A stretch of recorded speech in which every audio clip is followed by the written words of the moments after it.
إن ادعاء الحركة الصهيونية العداء تجاه النازية لم يمنع الجيش الإسرائيلي منذ لحظة تكوينه من تشرب العقيدة العسكرية الألمانية، وخاصة استراتيجية الحرب الخاطفة، وهي الفكر العسكري الغربي والتجربة الميدانية للجيش الألماني في الحرب العالمية الثانية. وتعود جذورها إلى تطبيقات استخدام الدبابات البريطانية بالتعاون مع الطيران المنخفض في معركة كامبري بفرنسا في نهاية الحرب العالمية الأولى. وقد أحدثت هذه الاستراتيجية تبدلاً جوهرياً في مفاهيم الحرب، حيث نقلتها من الرتابة والجمود والتماسي في الجبهة المباشرة إلى الحركية السريعة في ميادين القتال. والمفارقة أن استراتيجية الحرب الخاطفة كانت أفكار قادة لم تتبناها دولهم وجيوشهم، أمثال ليدو الهارت والجنرال فولر وشارل دي غول، وقد تلقفها جنرالات ألمان مثل هاينز غوديريان وإرفين رومل، وعملوا على بناء قواتهم المدرعة وفقا لمفاهيمها. ولم يكن بإمكان الحرب الخاطفة التي ترتكز بشكل أساسي على ثنائية سلاحي الجو والمدرعات إبصار النور، لولا القفزة التكنولوجية المتمثلة بظهور المحرك الانفجاري خلال عقود ما بين الحربين العالميتين. تبنى الجيش الإسرائيلي استراتيجية الحرب الخاطفة، وجوهرها توفير الحماية الجوية للقوات المدرعة المتوغلة في عمق العدو، بقصد الوصول إلى مركز ثقل العمليات لتدميره. وساعد في إبراز مزايا الحرب الخاطفة الإسرائيلية اقترانها بأسلوب التقرب غير المباشر، الذي وصفه هارت أنه يأخذ أبعاداً أوسع وأشمل، إذا ما تضمن المناورات على المؤخرات. يشبه أسلوب التقرب غير المباشر جريان المياه التي تلتف حول المواقع، قاصدة النقاط الضعيفة القابلة للتسرب. ويقوم هذا الأسلوب على تكتيكات اختيار نقاط الدفاع الضعيفة ومهاجمة الخصم في الاتجاهات غير المتوقعة، مثلما فعل هانيبال لدى غزوه أراضي الإمبراطورية الرومانية. حينذاك سلك جيشه طريقا طويلا ووعرا عبر جبال البيرنيه والألب، ففاجأ العدو من الخلف عند بحيرة ترازيملين وأبادا. وكذلك الجيش الألماني خلال عملية احتلال فرنسا، حيث تجاهل خط ماجينو المنيع واختار التقدم من وسط بلجيكا، والتف بمدرعاته عبر غابات الأردين الصعبة، محققا عنصر المفاجأة الذي شل إرادة القيادة الفرنسية. استعد الفرنسيون آنذاك للمعركة دفاعيا بالارتكاز على التحصين والعوائق والنيران الثابتة، وفي المقابل اعتمد الألمان هجوميا على تحركات خاطفة مستخدمين مناورة الهجوم السريع والنيران الكثيفة، والتي وفرها التعاون الوثيق بين سلاحي الجو والمدرعات. لقد أتاح تبني الدولة العبرية الاستراتيجية الهجومية معالجة نقاط ضعفها الجيوبوليتيكية، والتعويض ببناء جيش مبادر متحرك، قادر على نقل المعركة خلال وقت وجيز إلى أرض العدو. وكتب الاستراتيجي المصري محمود عزمي: إن افتقار إسرائيل لعمق جغرافي استراتيجي كان له الأثر الأكبر في تحديد معالم الاستراتيجية الهجومية. وفي السياق قال نابليون: إن سياسة الدولة تكمن في جغرافيتها. لهذا دعا إيغال آلون إسرائيل التي تفتقر إلى العمق الاستراتيجي والموارد الطبيعية ألا تسمح للعرب بالاستفادة من ميزتي المبادئة والمفاجأة، وعليها الاعتماد على القوة الضاربة الرادعة والحدود الآمنة التي يسهل الدفاع عنها.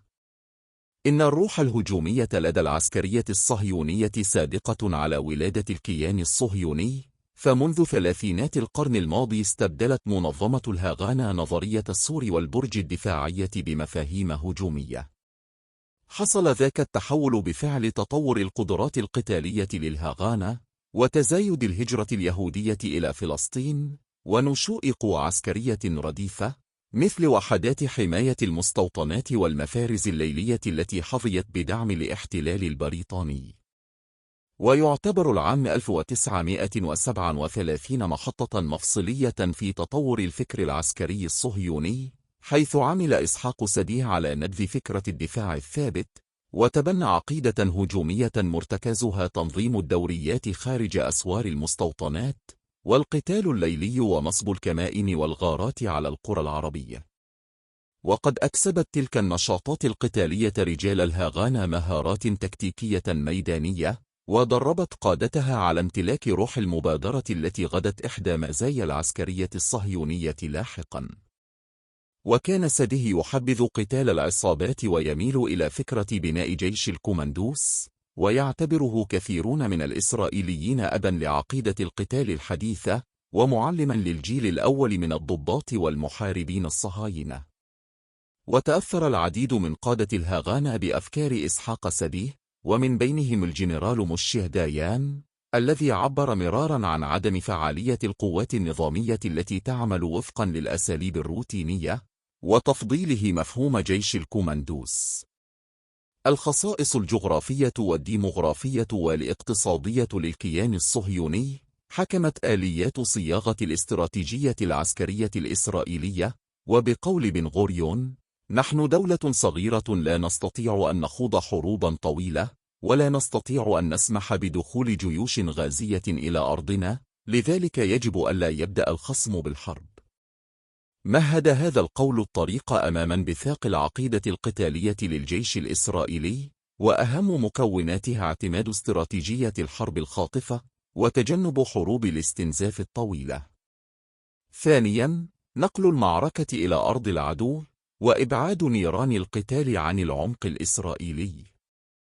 ثالثاً، التمسك بعنصري المبادئة والمفاجأة اللازمتين لتحقيق الضربة الاستباقية الخاطفة، والاستعداد لخوض الحرب على أكثر من جبهة في آن واحد.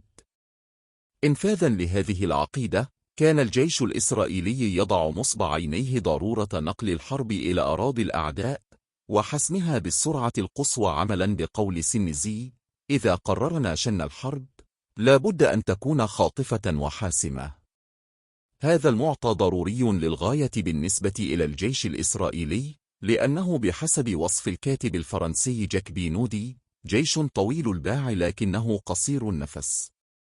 والمراد بقصر النفس يعود إلى خصائص الكيان الصهيوني الذي تبنى شعار بن غوريون: كل البلاد جبهة وكل الشعب جيش. ولتسييل هذا الشعار، وضع رئيس الأركان الأسبق الجنرال حايم لاسكوف نظام خدمة عسكرية مرنا وعمليا وشبيها إلى حد بعيد بنظام التعبئة السويسري، حيث أسهم بتشكيل قوات مسلحة في حال جهوزية دائمة تقدر بنحو 176 ألف مقاتل، وهي خليط من الضباط والجنود المحترفين، إضافة إلى قوة احتياطية تقدر بحوالي 450 ألف مقاتل من كل الإسرائيليين الذين خدموا في الجيش ولم تتجاوز أعمارهم سن 50.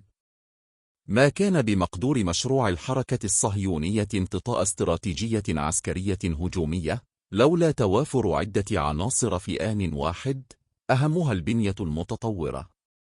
في ثلاثينات القرن الماضي، تسارعت وتيرة هجرة اليهود الأوروبيين إلى فلسطين بتشجيع من الحركة الصهيونية، وذلك بالتزامن مع صعود الأحزاب النازية والفاشية إلى السلطة، وهبوب رياح الحرب في فضاء القارة القديمة. وكانت غالبيتهم تتمتع بمستوى علمي ومهني عالي، لا تستقيم مقارنته بالمستويين الفلسطيني والعربي. وضمت بين صفوفها العلماء والأطباء والمهندسين والمهنيين المحترفين المشبعين بروح المعرفة الغربية، مما أغنى مشروع الاستيطان ووفر البنية المتطورة اللازمة لقيام دولة اليهود. إثر انتهاء الحرب العالمية الثانية، بلغ عدد اليهود نحو 500,000 نسمة، أي حوالي ثلث عدد السكان الفلسطينيين، وتضاعفت مساحة الأرض التي انتزعوها بوسائل متنوعة لتصبح 1,500,000 دوناً تقريباً. ووصل عدد المستوطنات إلى 254 مستوطنة، تربط فيما بينها خطوط دفاعية متعرجة. وبعد أيام على اندلاع تلك الحرب، قال بن غوريون متفائلاً: لقد تمخضت الحرب العالمية الأولى عن وعد بلفور، أما الحرب العالمية الثانية فلا بد أن تأتي بالدولة اليهودية. أسهمت تلك المعطيات برفض العسكرية الصهيونية بعناصر قوة إضافية، دفعت منظمة الهاغانا لإجراء قفزة نوعية في استراتيجيتها وتكتيكاتها، ومهدت لبناء جيش هجومي لاحقا. وقد أنشأت الهاغانا قوة البلمخ بناء على توصية إيغال آلون عام 1941 بقيادة إسحاق سادية، قاتلت إلى جانب الجيش البريطاني ضد قوات حكومة فيشي الفرنسية، وأخرجت البلماخ من بين صفوفها مجموعة من القادة العسكريين شكلوا فيما بعد نواة الهيكل القيادي للجيش الإسرائيلي. ونشطت إلى جانب الهاغانا منظمات صهيونية مسلحة أكثر تطرفا مثل أراغون وشيتر وليحي، أجمعت على مقاتلة الفلسطينيين وطردهم من أرضهم.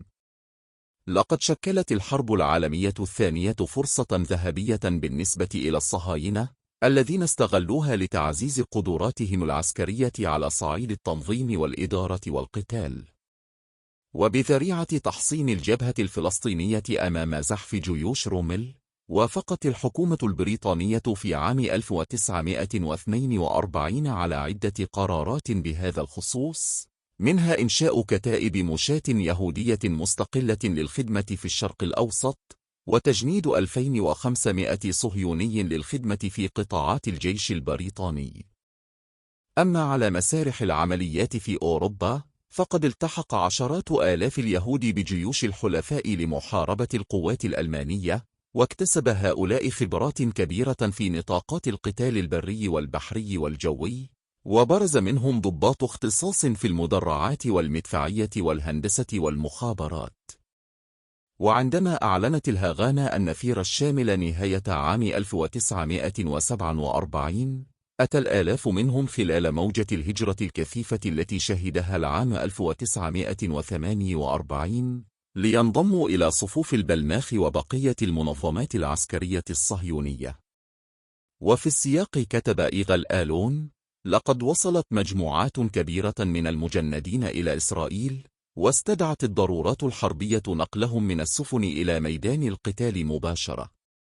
وحين دنت ساعة الحسم، اتخذ بن غوريون قرار تأسيس الجيش الإسرائيلي، وفرض بالقوة على الميليشيات المسلحة الذوبان ضمن بوتقته، إذ رأى أن أساليب قتالها وخبراتها المكتسبة خلال صراعها ضد مجموعات فلسطينية مبعثرة غير كافية، ولا تتناسب مع تحديات المرحلة المقبلة.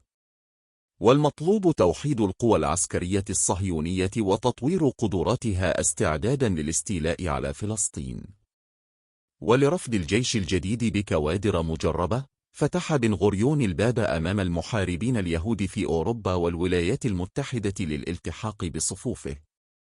ويقول حايم هر: كانت الخبرة التي اكتسبها 30,000 من المتطوعين اليهود في جميع أسلحة الجيش البريطاني ذات قيمة عظيمة عند تأسيس جيش الدفاع الإسرائيلي. لقد زود هؤلاء البالماخ بخبرات عسكرية لم تكن متاحة لهم من قبل، كما أنها دفعت بالفكر العسكري الصهيوني إلى مرحلة من النضوج كان يفتقر إليها. ولتأمين صهر هؤلاء جميعا ضمن هيكل عسكري موحد، عمل الجنرال إيغال يدين على رؤية مبتكرة لنقل المنظمات الصهيونية من مجموعة عصابات مسلحة إلى قوات نظامية محترفة مهيئة لحروب المستقبل.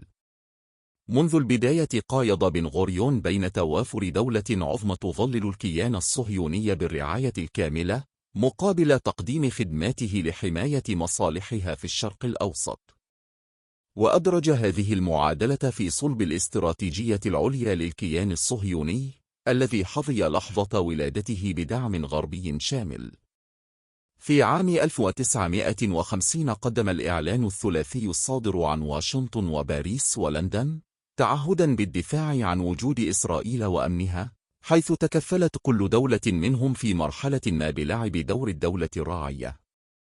بعد الوعد الذي قطعه آرثر بلفور إلى اللورد اليهودي ليونيل روتشيلد، أتى الانتداب البريطاني على فلسطين لينعش آمال الحركة الصهيونية بإمكانية تحقيق الوطن القومي الموعود. وعملت سلطات الانتداب جاهدة على تسهيل الهجرة اليهودية في فلسطين، كما ساعدت في نشوء الميليشيات الصهيونية المسلحة، وأمدتها بالخبرات والتدريب والسلاح، مقابل التضييق الخانق على الفلسطينيين ومنعهم من تطوير قدراتهم القتالية. وقبيل 6 أشهر من انسحابها في أيار 1948، باشرت القوات البريطانية بالجلاء عن المناطق الخاضعة لسيطرة الصهاينة، وقامت بتسليمهم المقرات الحكومية والمطارات والمعسكرات ومستودعات الأسلحة والذخائر. كما أخلت ميناء حيفا لتسريع وتيرة الهجرة اليهودية وضمان تدفق إرساليات السلاح والمقاتلين إلى فلسطين. وبذلك هيأت سلطات الانتداب البريطاني للصهاينة فرصة تشكيل نواة دولتهم الإدارية والعسكرية. في المقابل استخدمت كامل صلاحياتها على المناطق العربية حتى اليوم الأخير من تواجدها على الأرض الفلسطينية، مانعة إدخال السلاح والمتطوعين العرب إليها. بعد انحسار الدور البريطاني، أتت فرنسا التي تلاقت مصلحتها في خمسينات وستينات القرن الماضي مع مصلحة إسرائيل، على خلفية عدائهما المشترك للرئيس جمال عبد الناصر، الذي اتهمته باريس بدعم الثورة الجزائرية وأنظمة التحرر الوطني في إفريقيا. قدمت باريس إلى تل أبيب عشية العدوان الثلاثي على مصر 72 طائرة نفاثة و200 دبابة و20 ناقلة دبابات و30 شاحنة عسكرية. في العام 1961 عبر الجنرال شارل دي بول عن عمق العلاقة مع إسرائيل بقوله: تحيا إسرائيل صديقتنا وحليفتنا. لم يقتصر الدعم الفرنسي على السلاح التقليدي فحسب، فمنذ العام 1957 بدأ العمل بمشروع لافوزي لمساعدة إسرائيل على امتلاك القدرة النووية. بعد غروب شمس هاتين الإمبراطوريتين، تصدرت الولايات المتحدة قائمة الداعمين للكيان الصهيوني، وعلى أثر حرب 1967 ربطت بينهما علاقة تعاون استراتيجية ازدادت تعمقا واتساعا بمرور الوقت.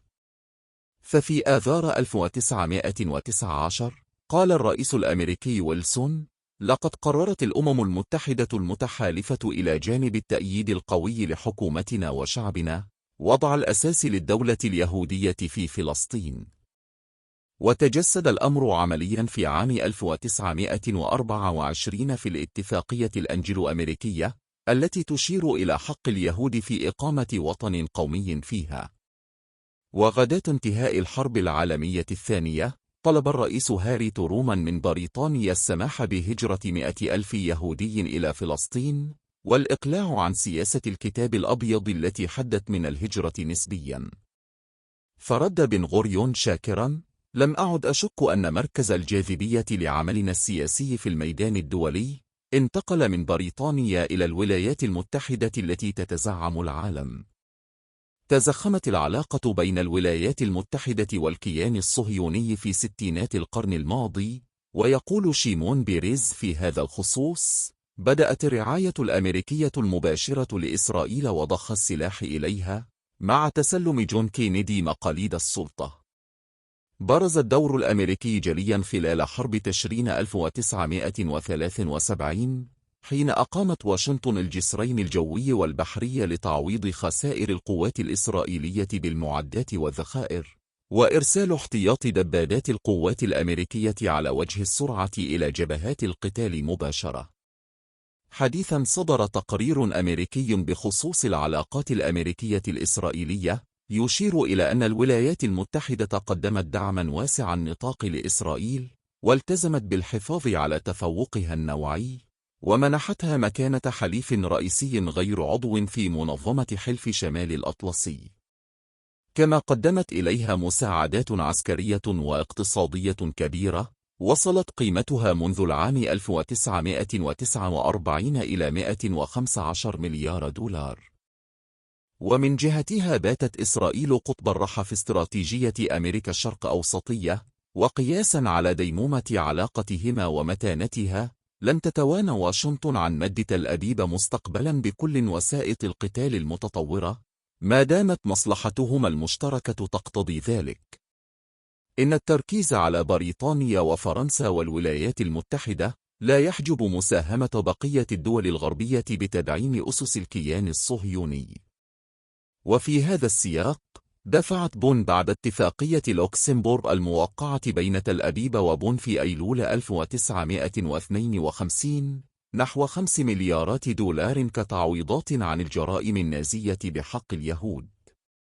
وتمكنت إسرائيل بفضلها من تحقيق نهضة اقتصادية هائلة في مجالات صناعة السفن وإنشاء محطات توليد الطاقة الكهربائية ومحطات ضخ المياه وتوسيع شبكة خطوط السكك الحديدية وبناء المصانع الكيماوية ومعامل تكرير البترول ومصانع الحديد والصلب وغيرها من المشروعات الصناعية الضخمة. عند الحديث عن المساعدات الخارجية المتدفقة في الشرايين الإسرائيلية، لا يمكن إغفال دور اللوبيات الناظمة لحركة دعم الكيان الصهيوني، فمنذ ولادته عملت هذه اللوبيات على تشجيع هجرة اليهود، وفي أغلب الأحيان تحملت تكاليف ترحيل واستيعاب وإدماج المهاجرين الجدد في مجتمع الاستيطان. كما نشطت لوبيات الولايات المتحدة والدول الغربية للتأثير في صناعة القرارات بمنطقة الشرق الأوسط، وجمع التبرعات السنوية المقدرة بمليارات الدولارات لدعم إسرائيل. وقد أشار بن غوريون إلى أهمية دور اللوبي اليهودي في الولايات المتحدة بالقول: إن الحياة السياسية الأمريكية التي يشكل اليهود فيها جماعة ضغط قوية توفر مجالا خصبا لإقناع قطاعات هامة من الرأي العام الأمريكي بتطابق الأهداف الإسرائيلية مع المصالح الأمريكية. في مجال آخر، نجحت اللوبيات الصهيونية إلى حد بعيد بتوجيه الإعلام الغربي لإبراز مظلومية المسألة اليهودية مقابل شيطنة الفلسطينيين والعرب والمسلمين، وإظهارهم كجماعات متخلفة متعصبة لا تتقن إلا سلوك القتل والإرهاب. وفي العقدين الأخيرين، ساعدت في نجاحها سلوكيات العديد من الجماعات الإسلامية المتطرفة وضعف الإعلام العربي الموجه للرأي العام الغربي.